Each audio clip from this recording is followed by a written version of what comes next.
जय जिनेंद्र मित्रों, आज हम इस वीडियो में देखेंगे कि जैन धर्म में प्रचलित मुख्य दो पंथ श्वेतांबर तथा दिगंबर के संदर्भ में।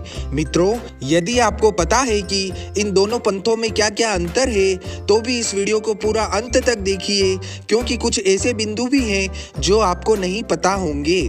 मित्रों, श्वेतांबर दिगंबर दोनों पंथों में क्या क्या समानताएं हैं और कितनी भिन्नताएं हैं, यह आज हम इस वीडियो में देखेंगे। मित्रों, जैन धर्म के मुख्य सिद्धांत अहिंसा परमो धर्म के रथ को चलाने हेतु दिगंबर और श्वेतांबर दोनों ही अहिंसा रथ के दो पहियों के समान हैं। मित्रों, दोनों ही पंथ एक दूसरे के पूरक हैं, क्योंकि दोनों ही पंथों में भगवान महावीर स्वामी जी के सिद्धांत जियो और जीने दो का पालन किया गया है। मित्रों, देखा जाए तो श्वेतांबर और दिगंबर दोनों एक ही हैं। दोनों ही पंथ अपने स्तर पर सर्वश्रेष्ठ हैं। दोनों में किसी भी प्रकार की कोई भी तुलना की संभावना नहीं है। किंतु यदि वैचारिक और नियमात्मक दृष्टि से देखा जाए तो दोनों ही पंथों के मध्य में कुछ अद्भुत फैक्ट्स निकल कर आते हैं। मित्रों, इस वीडियो में श्वेतांबर और दिगंबर से संबंधित अद्भुत 24 फैक्ट्स बताए गए हैं, जो आपने संभवतः पहले कभी नहीं देखे होंगे और ना ही कभी सुने होंगे। तो चलिए मित्रों, वीडियो प्रारंभ करते हैं।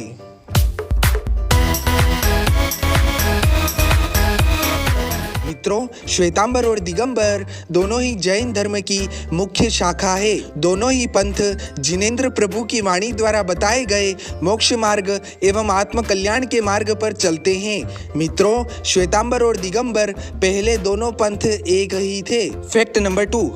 मित्रों, श्वेतांबर साधु एवं साध्विया जी श्वेत वस्त्र पहनते हैं, इसी कारण से यह श्वेतांबर कहलाते हैं। किंतु दिगंबर मुनि दिशाओं एवं आकाश को ही अपना वस्त्र एवं पहनावा मानते हैं और दिगंबर अर्थात नग्न रहते हैं। Fact number 3। मित्रों, श्वेतांबर तीर्थंकर भगवंतों की प्रतिमाएं नेत्र अर्थात आंख, कुंडल आदि से सहित होती हैं। साथ ही प्रभु का पूजा प्रक्षालन भी किया जाता है एवं श्रृंगार भी किया जाता है, जिसे आंगी कहा जाता है। बात यदि दिगंबर प्रतिमाओं की करें तो वह पूर्ण रूप से नग्न अवस्था में होती है। साथ ही दिगंबर भगवान की प्रतिमाओं पर नेत्र नहीं लगाए जाते हैं, अपितु दिगंबर प्रतिमाएं नासाग्र दृष्टि युक्त होती है। साथ ही दिगंबर प्रतिमाओं का श्रृंगार नहीं किया जाता है, मात्र अभिषेक प्रक्षालन ही किया जाता है।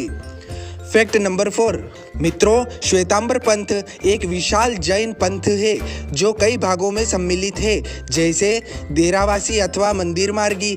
इस पंथ के श्रद्धालु तीर्थंकर भगवंतों की पूजा करते हैं और इन्हें मानते हैं। मंदिर मार्गी में 84 गच्छ हैं, जिनमें प्रमुख खड़तर गच्छ, तपा गच्छ एवं अचल गच्छ है। श्वेतांबर में ही एक पंथ और आता है जिसका नाम स्थानकवासी है।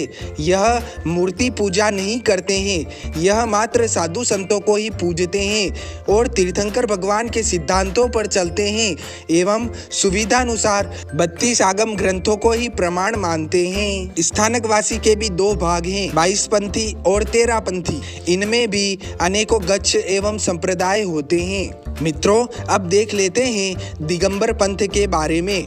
दिगंबर समुदाय कई भागों में विभक्त है, जैसे तारण पंथ, कांजी पंथ, 13 पंथ, 20 पंथ इत्यादि। Fact number 5। मित्रों, यदि शास्त्रों की बात की जाए तो श्वेतांबर में आगम ग्रंथ कल्पसूत्र प्रमुख जैन ग्रंथ है। साथ ही आगम ग्रंथ में मुख्यतः अंग, उपांग, पैन्ना, छेदसूत्र, मूलसूत्र उल्लेखित है। इसी प्रकार से दिगंबर में षटखंडागम मूल आगम ग्रंथ माना गया है।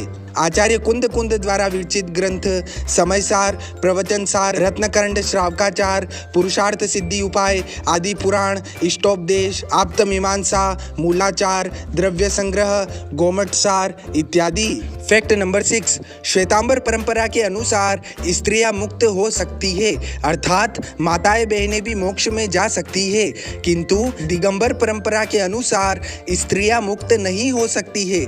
माना जाता है कि केवल केवल पुरुष पर्याय ही मोक्ष में जा सकती है। फैक्ट नंबर 7, श्वेतांबर परंपरा के अनुसार वर्तमान शासन नायक देवादिदेव भगवान महावीर स्वामी विवाहित थे, किंतु दिगंबर परंपरा के अनुसार भगवान महावीर स्वामी बाल ब्रह्मचारी थे। फैक्ट नंबर 8, श्वेतांबर परंपरा में स्त्री पूजा अर्थात माताएं बहनों द्वारा भगवान की पूजा एवं प्रक्षाल किया जाता है। उसी प्रकार से दिगंबर 20 पंथ में महिलाएं पूजा एवं अभिषेक कर सकती है, किंतु दिगंबर 13 पंथ में महिलाओं द्वारा भगवान का अभिषेक प्रक्षाल वर्जित अर्थात निषेध माना गया है।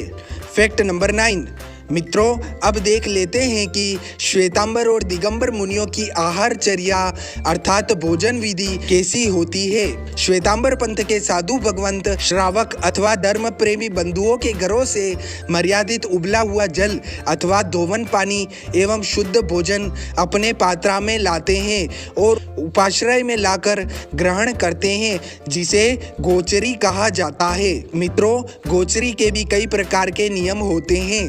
सामान्यतः साधु भगवंत हेतु 3 बार गोचरी का प्रावधान होता है। मित्रों यदि बात दिगंबर साधु साध्वी भगवंतों की जाए तो दिगंबर मुनि श्रावकों के घर पड़गाहन विधि से जाकर एक ही स्थान पर खड़े होकर कई प्रकार के अंतरायों को ध्यान में रखते हुए अपने करपात्र अर्थात अपने हाथों में ही शुद्ध भोजन एवं मर्यादित जल ग्रहण करते हैं। मित्रों दिगंबर मुनि 24 घंटे में एक बार ही खड़े खड़े विधि पूर्वक अपने हाथों में आहार जल ग्रहण करते हैं। फैक्ट नंबर 10, श्वेतांबर परंपरा के अनुसार वस्त्र धारण करके भी मोक्ष प्राप्त किया जा सकता है, किंतु दिगंबर परंपरा के अनुसार मोक्ष प्राप्ति हेतु दिगंबरत्व अर्थात नग्न अवस्था आवश्यक है। फैक्ट नंबर 11, मित्रों श्वेतांबर परंपरा अनुसार केवली को निहार होता है, किंतु दिगंबर परंपरा में केवली को निहार नहीं होता है, साथ ही केवली रोग मुक्त होते हैं। फैक्ट नंबर 12, श्वेतांबर परंपरा में तीर्थंकर स्वयं बुद्ध नहीं होते हैं, किंतु दिगंबर परंपरा में तीर्थंकर स्वयं बुद्ध होते हैं। फैक्ट नंबर 13, मित्रों अब देख लेते हैं श्वेतांबर और दिगंबर साधु भगवंतों के उपकरण अर्थात साधु भगवंत आगम के अनुसार अपने साथ क्या क्या रख सकते हैं। श्वेतांबर साधु एवं साध्वी भगवंतों के 14 उपकरण होते हैं। इनमें ओघा अर्थात रजोहरण एवं मुहपत्ती प्रमुख होते हैं। इसी प्रकार से दिगंबर मुनि भगवंतों के पास मयूर पंख की पिच्छी एवं कमंडल प्रमुख होता है। फैक्ट नंबर 14, मित्रों श्वेतांबर परंपरा में 14 स्वर्गों का उल्लेख है, किंतु दिगंबर परंपरा में 16 स्वर्ग उल्लेखित है। फैक्ट नंबर 15, मित्रों श्वेतांबर परंपरा के अनुसार भगवान महावीर स्वामी पर घोर उपसर्ग हुआ था, किंतु दिगंबर परंपरा अनुसार भगवान महावीर स्वामी पर कभी भी कोई भी प्रकार का उपसर्ग नहीं हुआ था। फैक्ट नंबर 16, मित्रों श्वेतांबर परंपरा अनुसार तीर्थंकर भगवान की माता को 14 स्वप्न आते हैं, किंतु दिगंबर परंपरा में भगवान की माता को 16 स्वप्न दिखाई देते हैं। फैक्ट नंबर 17, मित्रों अब देख लेते हैं भरत महाराजा के केवल ज्ञान से संबंधित कुछ फैक्ट्स। मित्रों श्वेतांबर परंपरा अनुसार भरत महाराज को केवल ज्ञान गृहस्थ अवस्था में ही हो गया था, किंतु दिगंबर परंपरा में उन्हें केवल ज्ञान दीक्षा लेने के उपरांत अंतर्मुहूर्त में हुआ था। फैक्ट नंबर 18, मित्रों श्वेतांबर परंपरा के अनुसार केवली आहार ग्रहण करते हैं, किंतु दिगंबर परंपरा के अनुसार केवली आहार ग्रहण नहीं करते हैं। फैक्ट नंबर 19, श्वेतांबर परंपरा में आगम ग्रंथों की मान्यता है, किंतु दिगंबर मान्यता अनुसार जिन भगवान द्वारा भाषित आगम काल दोष से नष्ट हो गए हैं। फैक्ट नंबर 20, मित्रों श्वेतांबर परंपरा अनुसार प्रभव, शयंभव, यशोभद्र, संभूत विजय और भद्रबाहु नामक श्रुत केवली माने गए हैं। इसी प्रकार से दिगंबर धर्मानुसार विष्णु, नंदी, अपराजित, गोवर्धन और भद्रबाहु नामक 5 श्रुत केवली माने गए हैं। फैक्ट नंबर 21, मित्रों सर्वाधिक श्वेतांबर संप्रदाय गुजरात एवं काठियावाड़, राजस्थान के मारवाड़, मध्य प्रदेश के मालवा में रहता है। इसी प्रकार दिगंबर समुदाय दक्षिण भारत, उत्तर प्रदेश एवं मध्य प्रदेश में निवास करता है। फैक्ट नंबर 22, मित्रों, श्वेतांबर परंपरा में संथारा की परंपरा प्रचलित है, उसी प्रकार से दिगंबर परंपरा में समाधि की परंपरा प्रचलित है।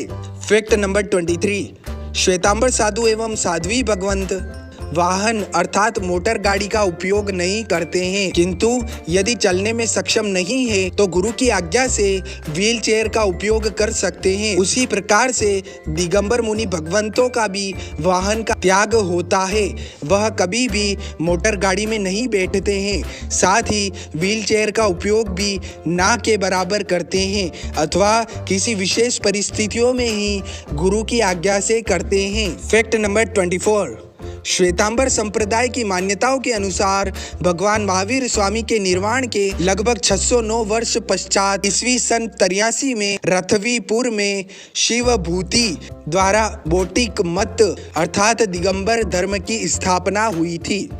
मित्रों, उसी प्रकार से दिगंबर संप्रदाय की मान्यताओं के अनुसार उज्जैन में राजा चंद्रगुप्त मौर्य के राज्यकाल में आचार्य भद्रबाहु की दुष्काल अर्थात अकाल संबंधित भविष्यवाणियों को सुनकर उनके शिष्य विशाखाचार्य अपने संघ को लेकर पुन्नाट चले गए। जब पुनः उज्जैनी लौटकर आए तो कुछ साधुओं ने दिगंबरत्व ढकने हेतु लंगोट धारण कर लिया था। श्वेतांबर परंपरा प्रारंभ हो गई थी, ऐसी दिगंबर मान्यताएं हैं। मित्रों, अधिक जानकारी हेतु आप शास्त्र पढ़ सकते हैं, साथ ही गुरु भगवंतों की वाणी सुन सकते हैं। हमने यहाँ संक्षिप्त में दोनों ही मतों की मान्यताओं को बताया है। मित्रों, सच्चाई जो भी हो, हमें इसमें नहीं उलझना है कि कौन सा मत सही है, कौन सा मत प्राचीन है और कौन सा मत मोक्ष मार्ग का है। मित्रों, दोनों ही पंथों में मोक्ष मार्ग को मुख्य मार्ग बताया। दोनों ही पंथ अपने अपने स्तर पर सर्वश्रेष्ठ हैं। मित्रों, यदि यह वीडियो अच्छा लगा हो तो इसे आगे शेयर कर धर्म की प्रभावना कीजिए। मित्रों, साथ ही जिन शासन के और भी वीडियोस देखने हेतु चैनल को सब्सक्राइब करना ना भूले। नमो नमो, नमो नमो।